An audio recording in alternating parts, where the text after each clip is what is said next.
बिस्मिल्लाहिर्रहमानिर्रहीम। अस्सलाम वालेकुम।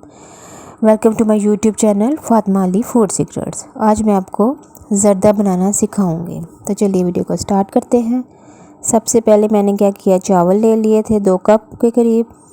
उनको साफ़ करके भिगो दिया था आधा घंटे के लिए।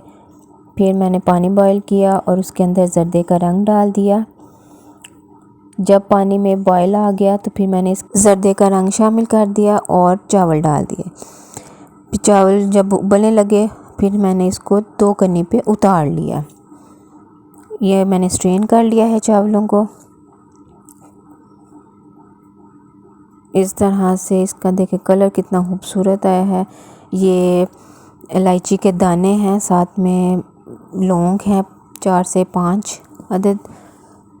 अब हमने क्या करना है, देचकी में घी डालना है। मैं इसको घी में बनाऊंगी, आप ऑयल में भी बना सकते हैं। ज़र्दे को घी डाला है, उसके बाद ये इलायची के दाने और लौंग डाल दूंगी। इसको थोड़ा सा हम फ्राई करेंगे, इसकी बहुत अच्छी खुशबू आ जाती है।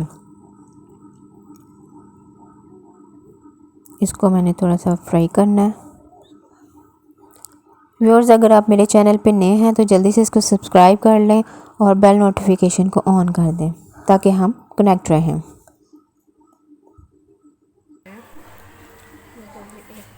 ये मेरे पास चीनी है 1 मग, 2 मग चावल थे और 1 मग है वो चीनी का है। ये मैंने इसमें शामिल कर दी और थोड़ा सा पानी डाल के मैंने इसका शीरा बना दिया। थोड़ा सा शीरे को पकाएंगे। ये मेरे पास किशमिश है, किशमिश मैं इसमें शामिल करूँगी। शीरे में डालने के बाद मैंने चावल इसमें शामिल कर दिए थे। फिर मैंने दम दे दिया था और इसके ऊपर मैंने किशमिश से गार्निश कर दी। ज़र्दा तैयार है।